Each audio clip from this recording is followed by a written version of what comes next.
Africa में समर्थन बढ़ाने में जुटा हुआ है रूस के विदेश मंत्री सूडान दौरे पर पहुंचे। यूक्रेन के खिलाफ युद्ध में सहयोग मांगेंगे लैवरोव। 2014 में भी सूडान जा चुके हैं रूस के विदेश मंत्री। सूडान पहुंचने का मकसद क्या है?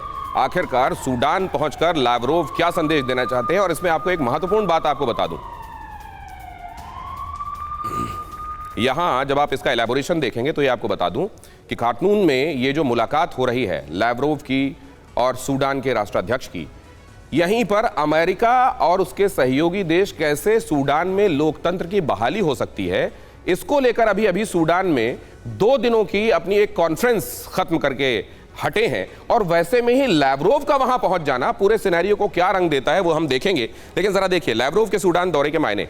यूरोप बहुत सारे सैंक्शंस अमेरिका की तरफ से और यूरोप की तरफ से, और इससे जो नुकसान हो रहा है उसकी भरपाई कहां से की जाए, इसके लिए एक डेस्टिनेशन के तौर पर सूडान की तरफ देखा जा रहा है। आप जानते हैं ये अपने घर में जो 2 एक्स्ट्रा बेडरूम हैं उसमें होम स्टे बिजनेस करके महीने का 60,000 कमा रहे हैं। आपको भी ये करना है तो फ्रीडम ऐप को अभी डाउनलोड कीजिए। सूडान में पहले कुछ समय के लिए एक लोकतंत्र समर्थक सरकार थी, लेकिन फिर वहां पर जो बागी थे और जिनको वहां की पब्लिक का सपोर्ट हासिल था, उन्होंने 2021 में तख्ता पलट कर दिया था और तब से वहां डेमोक्रेसी की बातें फिर की जा रही हैं। लेकिन जब भी अमेरिका कहीं डेमोक्रेसी की बहाली की बात करता है उस जगह का हाल क्या होता है वो आप जानते हैं। अब जरा देखिए, अर्थव्यवस्था सुधारना रशिया का मकसद है। लैवरोव इसलिए गए हैं कि यहां जाकर क्या नए एवेन्यूज हो सकते हैं बिजनेस के संदर्भ में देखा जाए, क्योंकि बाकी जगह तो सैंक्शंस क्रिपल कर रहे हैं।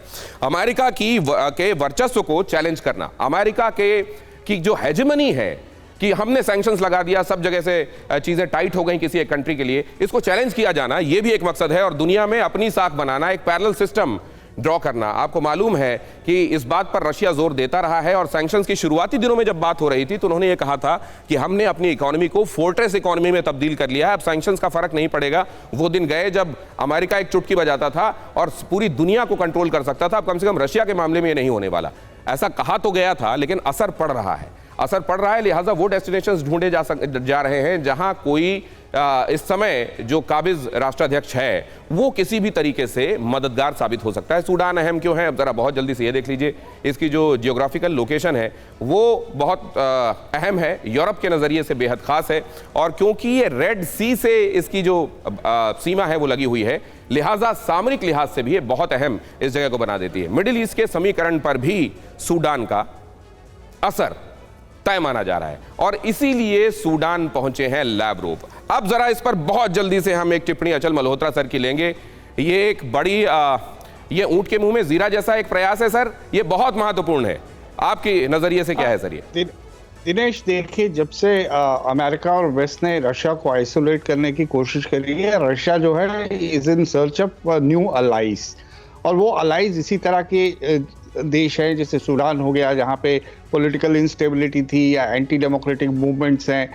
अभी ऑलरेडी जो पोलराइजेशन है वो तो हम देख ही रहे हैं कि Russia, China, Iran, north Korea, ये तो काफ़ी प्रोनाउंस्ड हैं, ये ऑलरेडी एक किसी हद तक सेटल हो चुकी हैं। लेकिन रशिया को अब तलाश है नए अलायंसेस की, नए और ख़ास तौर से अगर उनकी जियोग्राफिकल लोकेशन या वहाँ की पॉलिटिकल सिचुएशन इस बात को फेवर करती है कि वो रशिया के अलाइज का नंबर बढ़ाए, अमेरिकन और वेस्टर्न इन्फ्लुएंस को कम करे, तो वो उसी दिशा में इस समय काम कर रहे हैं। उनके लिए रशिया के लिए ये बड़ी राहत की बात थी कि जो स्टैंड हमने लिया अपनी स्ट्रेटेजिक ऑटोनॉमी को देखते हुए, ये तो उनका हमने काफी उनके लिए राहत की बात है। लेकिन अब उन्हें अलाइज की जरूरत है और ये उसी की तलाश, ये एक कदम है उस दिशा में। तो ये इससे पहले भी अफ्रीका इन्होंने रीच आउट किया था। ये लड़ाई के तुरंत अलाइज का ढूंढा जाना, देखिए जो तो खुलकर अमेरिका के खिलाफ हैं और एक तरीके से वो बहुत परवाह नहीं करते, वो नॉर्थ कोरिया हो, वो ईरान हो, उसके अलावा नए सहयोगियों की तलाश और उसमें अमेरिका का डंडा उनकी तरफ कि अगर आप उधर गए तो फिर हम आपको देख लेंगे। इसमें कितनी आसान होगी नए सहयोगियों की तलाश, ये किसी दिन हम आपसे चर्चा करेंगे सर। ये एक बहुत महत्वपूर्ण मुद्दा है जिसके आपने आज एक तरीके से बुनियाद रखी है। ये अपने घर में जो 2 एक्स्ट्रा बेडरूम हैं उसमें होम स्टे बिजनेस करके महीने का 60,000 कमा रहे हैं। आपको भी ये करना है तो फ्रीडम ऐप को अभी डाउनलोड कीजिए।